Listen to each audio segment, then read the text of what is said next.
Hey Pro Crew, welcome to 1.3. What a week. We're at lower body resistance training. We're going to start off with a transcending time interval. We've done this one before, but we're going to go through it for the new crew as well. 60, 50, 40, 30, 20, 10 seconds worth of work. And we're going to set up the interval time, which I'm going to show you through here, and with the rest periods. So you can see that 1 minute work, 20 seconds break, 4 rounds for the 4 exercises, then we go into 50 seconds for the 4 exercises, 30 and all the way down. When it gets down to sort of 20 and 10, don't worry about the rest, just transition. I program in about 5 seconds just to transition from one exercise to the next, but you've got a space like this, you will just have it all set up. So the 4 exercises, we had inchworms, into jump jacks, into the traveling thigh killers, into the low box jumps, or your box straddles, depending on sort of how you are with jumping and feet and things like that. So the first one being the inchworm, setting it up, you're gonna fold from the hips down, you're gonna walk those hands out to a plank, tuck, roll the hands in, and roll up nice and tall. That's really important. Now you're gonna add the speed. Down and up. So 60 seconds of these are going to burn those legs. We're going to get off the legs, 60 seconds of jump jacks, woo, and then you're going to go into the traveling thigh killers. So what it is essentially a jump forward twice, and we expand. So, and we stay in this squat position, yeah? So, gets a little bit wider, gets a little bit closer together, yeah? So 2 little steps, jumps forward, 2 jumps back. Then you're going to go into either your box straddles, so either side, yeah, or some low box jumps. Breath being the operative sort of action in there. Breathe and power it through. Once you've got your heart rate up nice and high, you're tracking, you're going, what the? You're going to grab some resistance. So we're going to start off with 20 of your barbell or your dumbbell straight leg deadlifts. Ooh, we're going to get it past that step. From there, we're going to go into our lateral squats using the step, and then our elevated glute lifts and the sit-ups. Yay! So straight leg deadlifts, coming down, picking up your bar or your dumbbells is always important from the ground. Come down to that squat position. Back is nice and flat, neutral. Nice strong grip of the bar. We're going to pick it up and we actually start in this up position. What we're going to do is keep those knees soft, the shoulders back. We're going to look over that cliff, eyes on the horizon, yep, and we're working through the back of the hamstring. Using that breath. So it feels like a beautiful stretch down the back of the legs.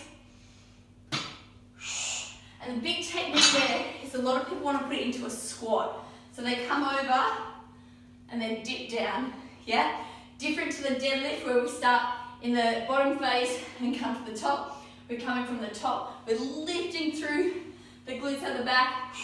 Back's nice and flat. Knees are soft. It's hip work for that one as well. From here, you can either use your barbell or your dumbbells. You're going to come nice and side onto your step. Weights are going to come up top. I always like to hold them over the top. You're going to come to a squat.